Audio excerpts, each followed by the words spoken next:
दिल्ली विश्वविद्यालय के centre for independence and partition studies में एक बार आपका फिर स्वागत है।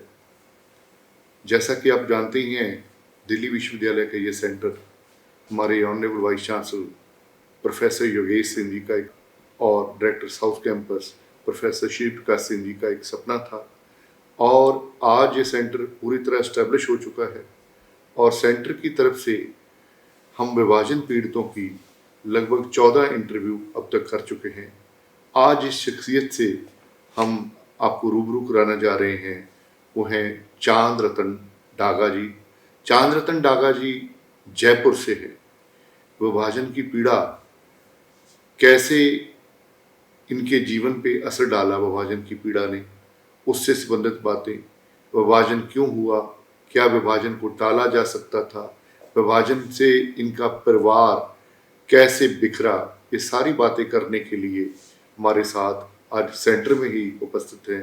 सर, आपका स्वागत है centre for independence and partition study से। सर, सबसे पहले तो हम यही जानना चाहेंगे कि विभाजन से पूर्व आपका परिवार पाकिस्तान में रहता कहाँ था? कराची में ही। कराची में रहता था। मैं कराची में पैदा हुआ जी। और कराची में ही 46 तक वही था। 46 तक। 46। हम लोग कोई सोशल वर्क के लिए, सोशल फंक्शन के लिए बीकानेर आ गए थे। ओरिजिनली बीकानेर के ही हैं हम लोग, तो आ गए थे। फिर बाद में मेरे मैटरनल अंकल वो खाली वहाँ रहे, बाकी हम लोग सब वापस जा नहीं पाए। नहीं पाए। मेरी पढ़ाई स्टार्ट वहीं से हुई। मैंने थर्ड क्लास तक वहीं पढ़ाई की कराची में।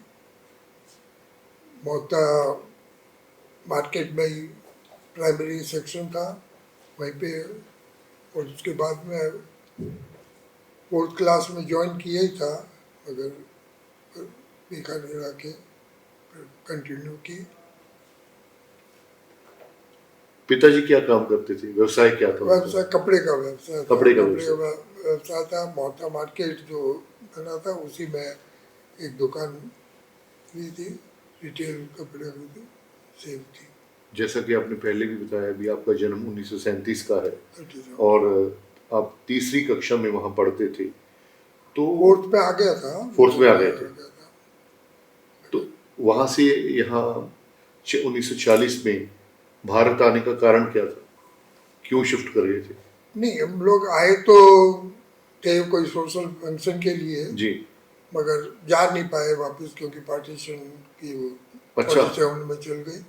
बात चालू हो गई थी, मारकाट भी हो गई थी, तो परिवार वालों को दिया नहीं। केवल मेरे मैटरनल अंकल वो वहीं रहे, बाकी हम लोग सब आ गए। यानी किसी सोशल फंक्शन के लिए हम लोग आए थे, राजस्थान आए थे। राजस्थान में ब्याह शादी के लिए आते थे और वापस नहीं जा पाए। नहीं पाए। तो आप कितने लोग मतलब आए थे और कितने लोग तब वहाँ थे पाकिस्तान में? नहीं, हम मेरे परिवार का तो बस एक ही मेरे मैटरनल अंकल वो रह गए थे, बाकी हम सब लोग आ गए थे पहले। आपके पास जब तीसरी कक्षा में आप पढ़ते थे, चौथी में होने वाले थे, तो साथ में बहुत सारे जो स्टूडेंट्स हैं, वो जो मुस्लिम स्टूडेंट होंगे, आपके साथी होंगे, उनकी कुछ यादें हैं आपके पास? नहीं, मुस्लिम की कोई नहीं है। जो मारवाड़ी और महेश्वरी जो थे हमारे संग में जी, वो मोस्टली या तो बीकानेर आ गए या कलकत्ता शिफ्ट हो गए बाद में। नहीं, मैं वहाँ के माहौल की बात कर रहा हूँ भी, उस माहौल प्रवेश में जहाँ कराची में आप रहते थे, तो आपके पिताजी के मित्र होंगे, कुछ आपके मित्र होंगे, उनकी कुछ यादें? हाँ, उनकी तो मेरी खुद की मेरे को काफ़ी याद है। अच्छा। वहाँ की लाइफ ही अलग थी। लाइफ ही अलग थी, और उस लाइफ के अगेंस्ट में बीकानेर में कुछ नहीं था। अच्छा। अच्छा, कैसी लाइफ भी? तो वहाँ पे सुबह से लेकर शाम तक, मतलब बचपन बच्चे होते हुए भी एकदम खूब रौनक, घूमते फिरते थे, करते थे। और कराची शहर का क्लाइमेट भी इतना अच्छा था, जबकि बीकानेर का गर्मी भी गर्म ज़्यादा, सर्दी में ठंड ज़्यादा। जी जी। और वहाँ पे यहाँ रेत वहाँ समंदर। समुद्र के किनारे जी अक्सर समुद्र किनारे घूमने चले जाया करते थे। जी जी कभी मन हुआ तो मोहता पैलेस की तरफ भी चले गए, जी उस क्लिफ्टन रोड पे जो था। जी जी। तो आपने विभाजन की बात जब आपने सुनी, उससे पहले कभी सोचा था आपने, आपके नहीं परिवार ने नहीं, कि ये मुल्क का बंटवारा हो सकता है? नहीं नहीं नहीं, कोई उस समय 46 तक जब हम आए थे, जी ये बात होगी दिवाली के बाद अक्टूबर नवंबर की बात होगी जब हम लोग आए, तो उस समय कोई चर्चा भी नहीं सुनी नहीं है। होगी भी तो हम लोग मेरी नॉलेज में नहीं है। आपकी नॉलेज में। तो बंटवारा जब हुआ तो कहते हैं माहौल बिल्कुल बदल गया, रिश्ते बदल गए, वफादारियां बदल गई। क्या आपने देखा है बदलते हुए?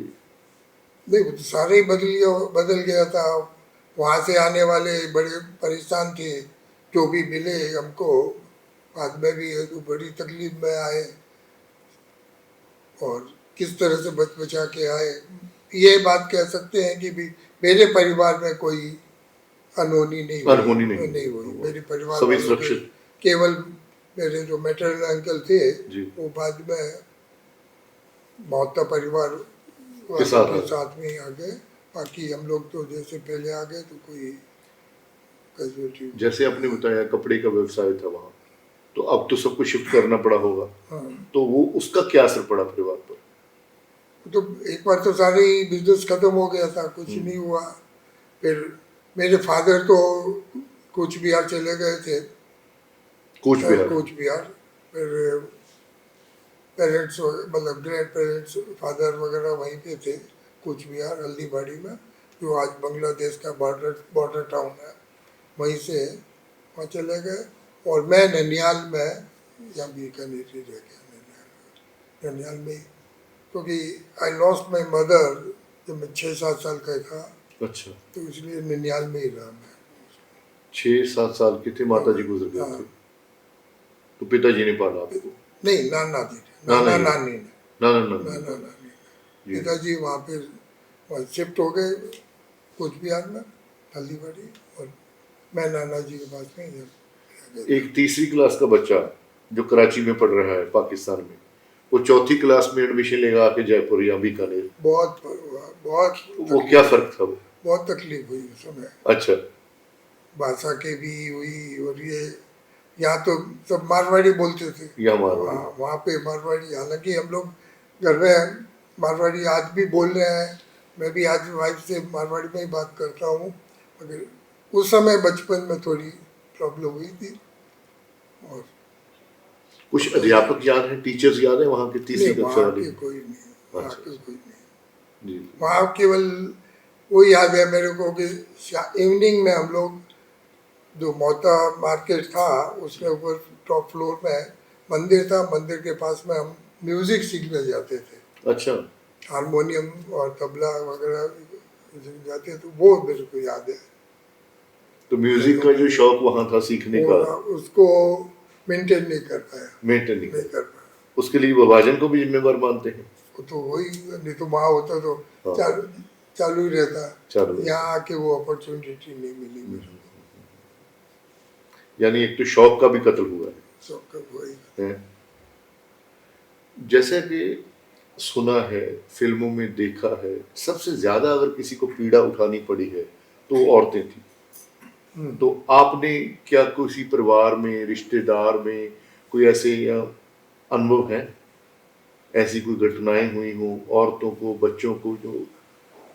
नहीं, औरतों का तो उतना ध्यान में नहीं है, मगर एक दो परिवार जो वहाँ पे हमारे पड़ोस में साथ में रहते थे, तो उनके कैजुअलिटी हुई है, वो ध्यान में खबर मिली। एक लकोटिया परिवार था, उनके संग में हुई, और एक दो जान पहचान वाले और थे, उनके संग में भी हुई थी। पिताजी के अलावा परिवार में कौन कौन था जो उधर कराची में रहते थे? तो ननियाल परिवार ही था मेरा। अच्छा ननिहाल परिवार। मेरे पिताजी वहीं पे शिफ्ट हो गए थे कूच बिहार से कराची में बिजनेस के पॉइंट ऑफ व्यू से।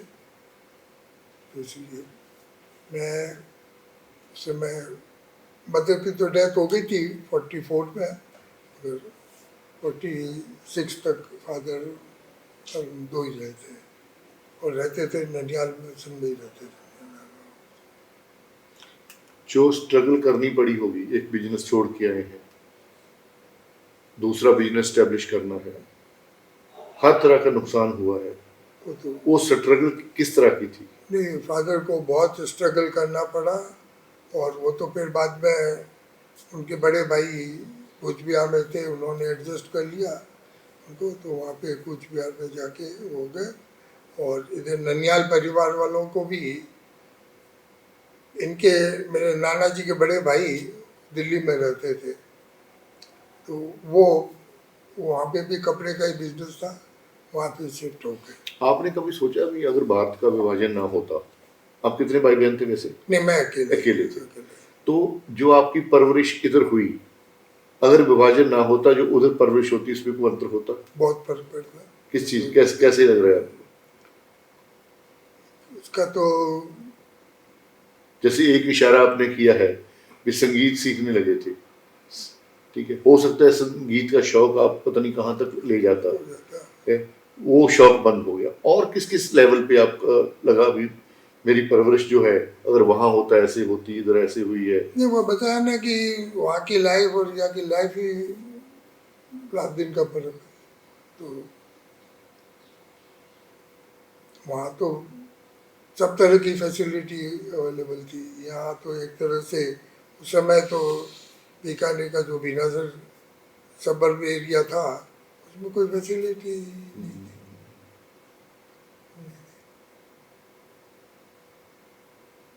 आपके कुछ बच्चों को एहसास है भी आपकी जो परिवार है भी उसने विभाजन की पीड़ा झेली है? नहीं, उनको तो कुछ आइडिया भी नहीं। नहीं, वो तो जैसे आपको आपके पिताजी ने बहुत कुछ बताया, उनको आपने बताया होगा, तो उनको एहसास है भी ये जो जनरेशन है, एक उजड़ के आई हुई जनरेशन, अपने आप को दोबारा खड़ा करने वाली जनरेशन, इसकी पीड़ा, इसका संघर्ष। नहीं, वो तो अब अपन ये कह सकते हैं वो एक कहानी हो गई। बच्चों से कभी जिक्र होता है, पूछते हैं, करते हैं, तो उससे कोई ज़्यादा मतलब उनको इम्पैक्ट नहीं है उनका। मैं ये सवाल इसलिए पूछ रहा हूँ, अक्सर जब हमारे विभाजन का जिक्र आता है तो साथ में हॉलोकास्ट का जिक्र भी आता है, इजराइल वाला। इजराइल वाले ना खुद भूले, ना उन्होंने भूलने दिया अपनी अगली जनरेशन को। उन्होंने हमेशा याद रखा भी हमने कितना यहूदियों ने खून बहाया है, यहूदियों ने या हिटलर ने क्या अत्याचार किए थे उन पे। पर हम पूरे मुल्क को अभी तक विभाजन की पीड़ा के बारे में, विभाजन के बहे हुए खून के बारे में, उसके लिए जिम्मेदार कौन है, हमारे सभी मतलब जो आने वाली जनरेशन या आज की जनरेशन, वो उस प्रकार नहीं जानती जैसे उनको पता होना चाहिए। नहीं, वो उनको कोई आइडिया नहीं, कुछ भी नहीं। इसके बारे में तो सोचना ही नहीं सकते। इसके लिए जिम्मेवार कौन है? तो नेता लोग ही हैं, उस समय जो नेता थे, लोग थे, वही लोग। जी जी। इसमें पब्लिक का तो कोई योगदान है नहीं, कोई कोई योगदान नहीं है, तो नेता लोग ही। जी। आपको क्या लगता है, दो सवाल हैं, एक तो ये, अगर विभाजन ना होता तो ये एक बड़ा हिंदुस्तान होता, तब कैसा होता? दूसरा है भी, क्या आगे इस मुल्क के विभाजन के बारे में कोई भी सोच भी ना पाए, उसके लिए क्या करना चाहिए? नहीं नहीं, मैं तो, मेरी खुद की मान्यता तो है, अगर हिंदुस्तान जो पुराना हिंदुस्तान था जी रहता, जी तो आज कहीं पहुंच जाते। जी जी। मगर तो पार्टीशन के बाद में हिंदुस्तान को बहुत धक्का लगा और अब उसके बारे में सोचना भी कोई मायने नहीं रखता। अलग अलग तरह की आवाज़ें उठती रहती हैं, भाषा के नाम पे, धर्म के नाम पे, संस्कृति के नाम पे भी हमें अलग मुल्क चाहिए। कई बार बातें उठी है ऐसी, पर जिन्होंने विभाजन देखा है वो विभाजन की पीड़ा को समझते सो हैं। बोलने को समझ तो ये नई जनरेशन है जो अभी स्कूलों कॉलेजों में पढ़ रहे हैं बच्चे, तो इनको क्या आप कहना चाहेंगे, ऐसा संदेश देना चाहेंगे भी विभाजन शब्द जो है ये दिखने में छोटा शब्द है, इसकी पीड़ा बहुत गहरी है। पीड़ा तो है ही, मगर बेल नहीं बैठ सकता। आज धर्म के आधार पे जो बंटवारा हो रहा है या हो चुका है, तो उसको देखते हुए अब मेल मिलाप बड़ा मुश्किल है। मेल मिलाप मुश्किल है। उस समय रहता तो बहुत अच्छा रहता, मगर अब यानी आप कहना चाहते हैं एक बार जो बीज बोझ दिए गए बंटवारा हो गया तो अब वापस यूनाइट होना बहुत मुश्किल है।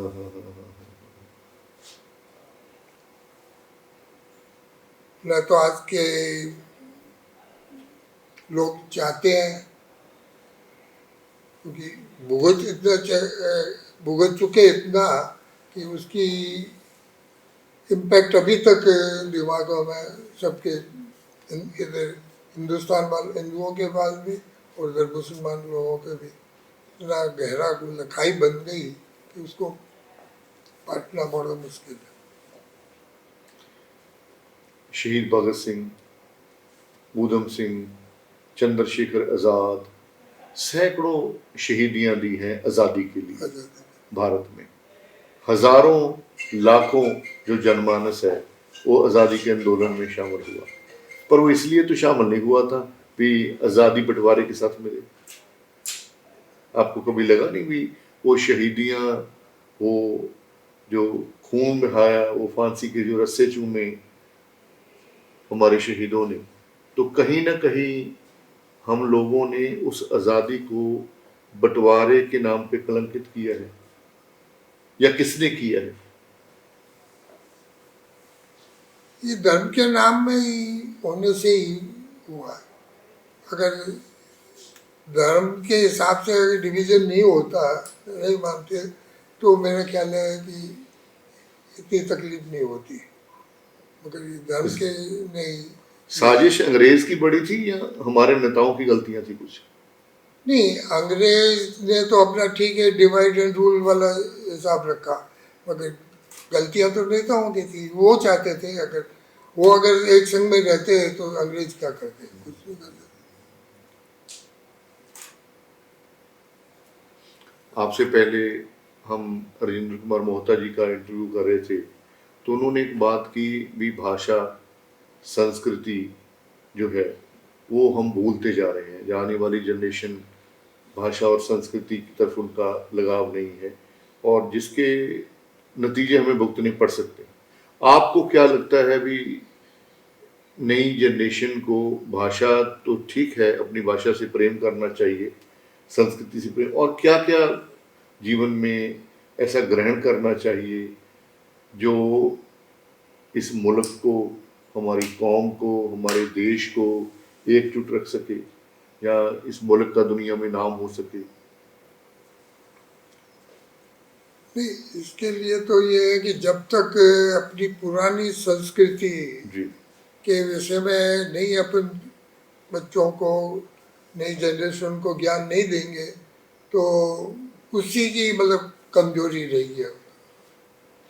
वो अगर संस्कृति के बारे में, सनातन धर्म के विषय में वो है, जबकि अपन अगर देखें दूसरी तरफ मुसलमानों की तरफ, तो वो अपने धर्म के लिए प्रचार ज़्यादा रहा है, अपना उल्टा धर्म का प्रचार कम। इसकी जब तक इस पे इम्पोर्टेंस देके बढ़ाया नहीं जाए तब तक बड़ा मुश्किल। यानी उन्होंने 3 चीजें कही थी, भाषा, संस्कृति और इतिहास। आपने चौथी चीज धर्म को जोड़ी है। धर्म जरूरी है, धर्म भी जरूरी है। जी। और धर्म से ही संस्कृति बढ़ेगी, और पुरानी मतलब अपनी जो संस्कृति थी सनातन धर्म का, उसका तो धीरे धीरे देखा जाए तो एलिमिनेट ही हो रही है। और कोई खास आपके जहन में कोई बात हो, कोई यादें हो तो बताइए हमारे दर्शकों को। और तो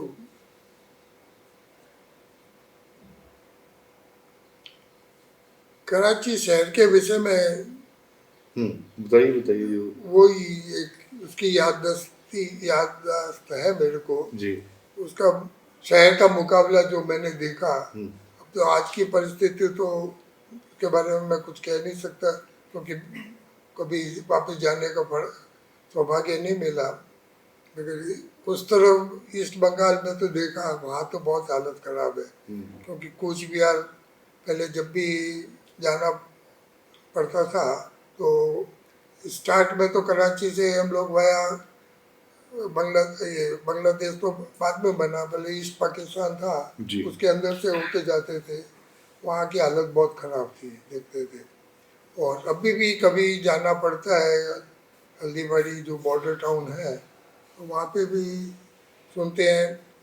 इनफैक्ट वहाँ हमारी ज़मीन भी थी। कराची में? नहीं, बांग्लादेश बांग्लादेश। बांग्लादेश वो सब ईस्ट बंगाल में।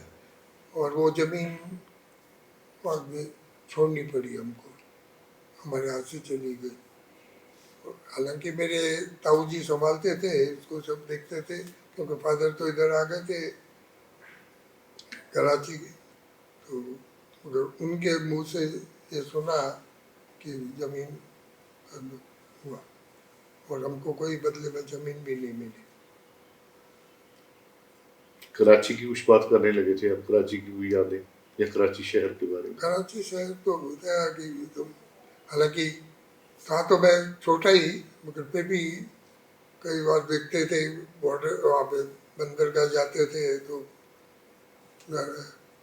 और बिजनेस के लिए कराची शहर जो अभी सुना है या देखा है, उस समय तो क्या देखा, अभी सुना ही है कि बिजनेस सेंटर बहुत बढ़िया, क्योंकि सारा आपका सिंध और वेस्ट पंजाब ये सारा कैटर कराची से ही होता था। दोबारा कभी मौका मिला कराची नहीं, में? वो जाना ना हुआ पाकिस्तान जाने का भी नहीं? उधर नहीं हुआ। ईस्ट पाकिस्तान जरूर इस वो पर क्रॉस किया मैंने कई बार। जी। इधर पाकिस्तान कराची की तरफ कहीं जाना हुआ नहीं। कोई इच्छा? नहीं, अब कोई इच्छा नहीं, अब कोई। क्योंकि जो परिस्थिति वहाँ पे जो सुन रहे हैं, देख रहे हैं, उसके बारे में कोई। शुक्रिया जी दादा साहब, आपका बहुत बहुत शुक्रिया। किसी शायर ने कहा है, कौन जाए ज़ौक़ दिल्ली की गलियां छोड़कर। कोई अपना शहर, कोई अपना गली, कोई अपना मोहल्ला छोड़ के जाना नहीं चाहता। वो कौन सी परिस्थितियाँ होगी, लोग बने बनाए घर, मोहल्ले, दोस्त, यार, मित्र, सभी को छोड़ के आना पड़ा। खून की नदियाँ बही, अपने अपने बिछड़े, गैर अपने ही गैर बन गए। अपने बिछड़े तो बिछड़े, अपने ही गैर बन गए। वो कौन सी स्थितियाँ होगी, बार बार इसके बारे में सोचना पड़ेगा, ताजो विभाजन फिर कभी ना हो पड़े। विभाजन की पीड़ा फिर कभी हमारी किसी भी जनरेशन को सहनी ना पड़े।